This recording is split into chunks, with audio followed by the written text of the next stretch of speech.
Mr. Mangum's monkey hoax. Farming's first viral prank still echoes a lie repeated 1,000 times becomes truth, at least in the eyes of the gullible. Agriculture history is filled with red herrings and snake oil, but the oft-told, outrageous claim of trained monkeys working on American farms is a hoax for the ages. Arguably, no recurring agriculture deception has been as successful as the farm monkey prank.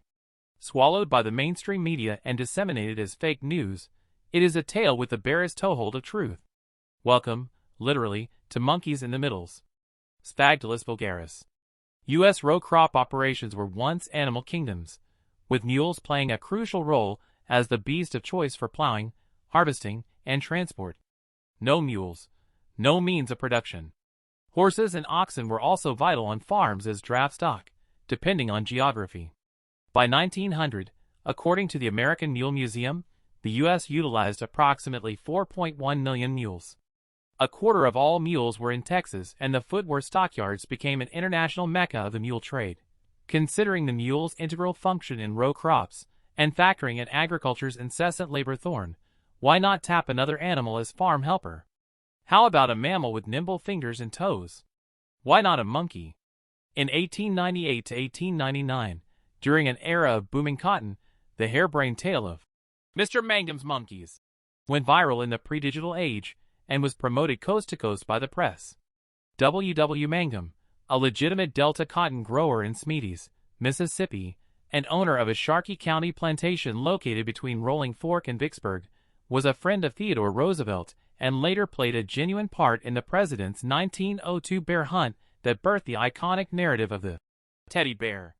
However, in 1898 to 1899, hundreds of newspapers and periodicals, including the Los Angeles Times, Cotton Planters Journal, and the School New and Practical Educator, reported on a primate-based innovation capable of transforming farming's perpetual labor woes. In a nutshell, the story is reported. In 1896, Mangum observed the intelligence of roughly a dozen monkeys performing at a fair in Vicksburg. In a lightbulb moment, he imported up to 50 monkeys of the Sphagnolus vulgaris species and trained the simians to pick cotton during fall harvest. Sphagnolus vulgaris was a total fabrication, but the Latin nomenclature added an air of validity to the farce. A Globe Republican editor, after purportedly witnessing Mangum's industrious monkeys in action, added fuel to the fire. "I must admit that it was a glorious sight to see, and one that did my heart great good. The rows were filled with monkeys, each one with her little cotton sack around her neck, picking away quietly and orderly, and without rush or confusion. When they got their sacks full, they would run to the end of the row, where a man was stationed to empty them into the cotton baskets, then they would hurry back to their work. The monkeys seemed actually to enjoy picking." According to the article, Mangum's cotton-picking breakthrough spurred his intention to import another 1,000 monkeys to Mississippi, and he implored U.S. farmers to follow suit. By implication, mule barns in farm country soon would be adjacent to monkey enclosures. Chimps, lemurs, baboons, or Sphagnolus vulgaris, the age of monkey machines had dawned. Primates in the pecans. Taken at face value, the concept of innovation, invention, or animal investment in cotton picking was in harmony with turn-of-the-century agriculture outlooks. Pulling cotton from a boll was a notoriously time-consuming task. Each harvest, the cotton belt was witness to human picker armies in the rows, each participant dragging a 10-foot sack packed with white fiber. From 1850 to 1950, almost 2,000 harvesting patents were issued. The first successful mechanized picker did not debut until the middle of World War II, rolling into a field at Hobson Plantation, outside Clarksdale, Mississippi.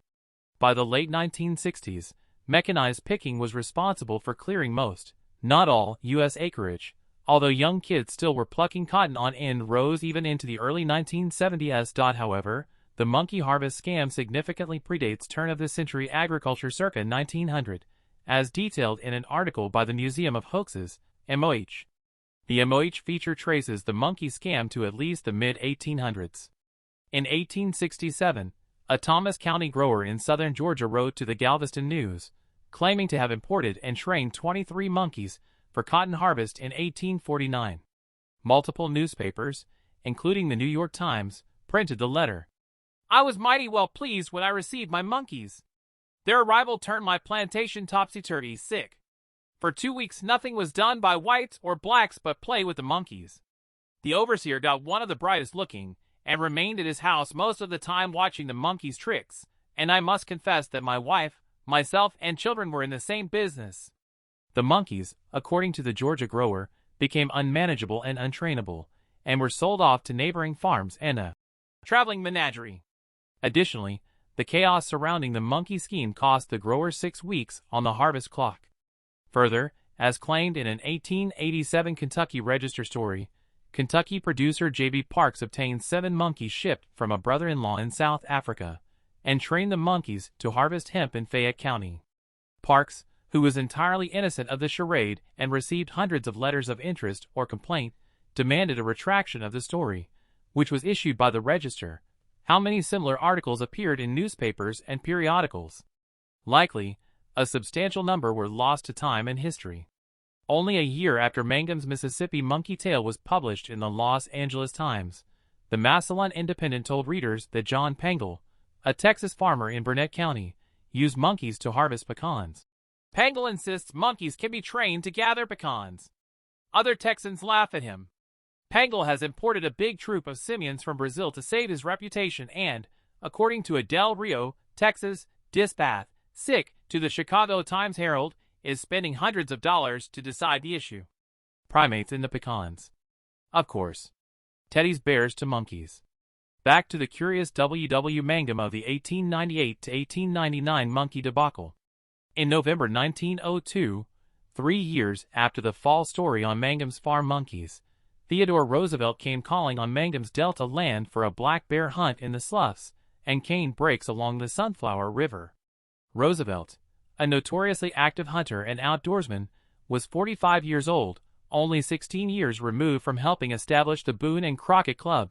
5 years past his charge of San Juan Hill leading the Rough Riders in the Spanish-American War, and 3 years beyond his ascent to the U.S. presidency, assuming the position after an assassin pumped 2.32 bullets into the midsection of William McKinley, one of the rounds penetrating McKinley's stomach and inducing a fatal infection. Significantly, over a decade after McKinley's assassination, Roosevelt endured his own rub-out attempt, surviving a .38 bullet to the chest. Roosevelt's Sharkey County bear chase, steered by legendary big-game hunter Holt Collier, went poorly for Roosevelt, who ended the hunt without a large prize, and only the opportunity to shoot a tethered and injured 250-pound black bear. Roosevelt declined, the press applauded wildly, and New York City toy shop owner Morris Michtom saw opportunity. Michtom wrote Roosevelt and asked if he could honor the president by tagging the toy animals in his store as Teddy's bears. Thus, today's teddy bear was produced via bear hunt beside W. Mangum's land, a stone's throw from the cotton ground purportedly harvested by monkeys. Running the rows. Throughout history, and into the modern age, monkeys have been used in various forms of agriculture harvest. Figs in ancient Egypt, coconuts in Sumatra, rice, rhubarb, and tea in China, and pepper in India.